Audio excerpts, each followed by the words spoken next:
Hey friends, welcome back to Mammy's Mixed Bag. Today is December 4th, 2015, and it is the $5 Goodwill Challenge Christmas edition, and it is hosted by Hilary at My So-Called Home. And if you've been around YouTube for a while, you know how this works, but you take $5 to any thrift store, buy an upcycle project or some kind of little decor piece and put it in your home in some way and show how you used it. So what I found a few weeks ago was this little bundle of picture frames. Just plain little wood picture frames for $1.99, and they were all three identical, which sparked an idea that I had on my Pinterest list for quite a while. It is a picture frame luminary, and I'm going to kind of make it kind of Christmas themed, since this is a Christmas edition. You know, the thing is about these little wood picture frames is that they're normally $1 a piece anyway, so I'm not saving a whole lot of money, but by me finding the three in the bundle is what sparked the idea.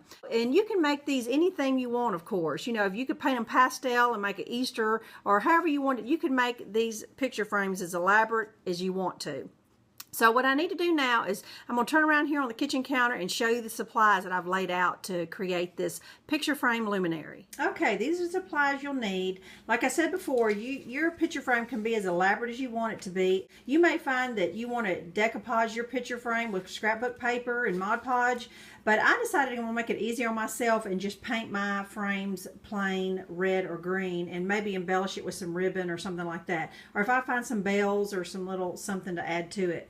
Of course, just some generic craft supplies you'll need, foam brushes and scissors. Now, since this is a 3-frame luminary, they will attach a little different than if you were to have a 4-frame. A 4-frame actually butt up to each other and make a cube. Now with the 3, they kind of attach to each other at an angle, and so you do have to attach them a little different way. And one person used some ribbon on the back side to attach her. So I'm going to try her technique first and see how that works out. And I will attach the ribbon with a glue gun. It'll all make sense when I show you the back of the picture frames.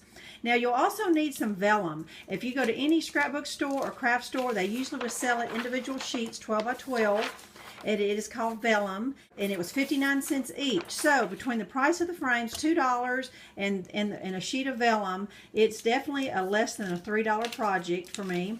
Even if you buy the picture frames new, that, you know, it's still less than a $5 project. But I bought a couple sheets just in case I mess up, but I will need to cut these down in order to fit in my printer. So I will have to take my paper cutter and cut these down to 8.5 by 11, a standard copy paper. And you will need 3 photos. These are just some that I found that were not landscaped. I needed some that, you know, went up and down in the picture frame. And I eventually would love to find 3 Christmas pictures of my grandchildren. That might be a goal of mine. But I found just a picture from a few months ago. My husband and I, he looks like a woolly booger there, but I can't help it. That's his job.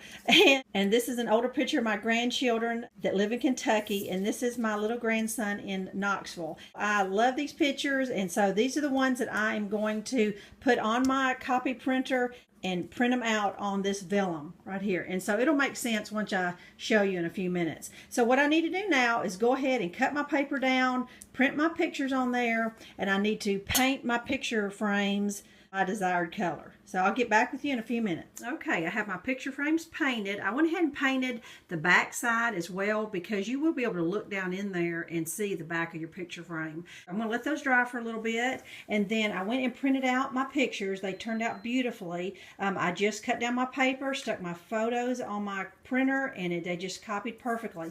Now, it just so happened, you know, this is the cardstock and the glass that was in my picture frames, and my pictures are the perfect size. So I'm just going to actually cut out the actual picture, but just use this as your template if your pictures are a little different.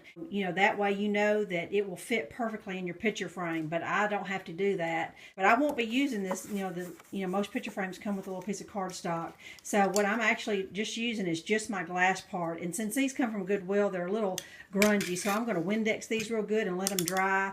And so I'm going to let my picture frames dry for another hour or so, and then we'll be almost ready to assemble the 3 frames together.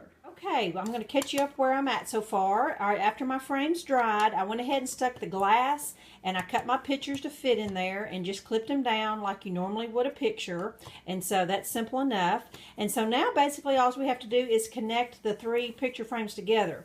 Now, I guess you could maybe run a bead of glue, you know, down there, but I don't want the glue to show from the front. So one suggested way was to run a bead of glue down on each picture frame and stick a strip of ribbon right here and glue it from the back. Now, like if you painted your frames black, I think you could put a piece of black electrical tape there and it would look fine. It would be nice and neat and blend in. But since I'm doing a red Christmas theme, I went with this red velvet ribbon I have here. So I'm hoping that'll work.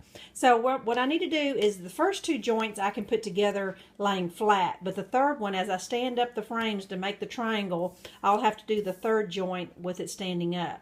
So let me go ahead and let the glue gun heat up a little bit, and I'm going to glue my ribbon into each joint. Okay, I want to show you what I'm doing with the third joint before it makes the full connection. I glued half of the ribbon onto it, and then I'm going to put another bead of glue here and try to connect it as quick as possible before the glue dries. So that 3rd joint's going to be just a little trickier than the first 2. Okay, now that I've got my frame glued together, of course it's too plain for me, so I'm just taking some scraps cardstock that I have and a hole punch. And I could paint some dots on it, but I like the look of the paper dots. So I'm punching out probably about 50 of those, and I'm going to glue those around on the frames. I want to show you what I'm putting in the center of my luminary, and it is just a votive cup with a votive candle in it. Now, I normally have tea lights. I can't find where I've put them, but this will work fine, especially if you put a tea light. That will give you quite a bit of space in your votive cup to where it would really reduce the risk of it coming in contact with your vellum at all. Now, I've also read where some people do put their vellum picture on the outside of the glass, so that is an option if your picture frame works that way, but I believe that mine will be sufficient to where I don't have to worry about that. So let me go ahead and get this lit, and I will show you my finished project. Okay, this is my finished photo frame Christmas luminary, and I think it turned out super cute.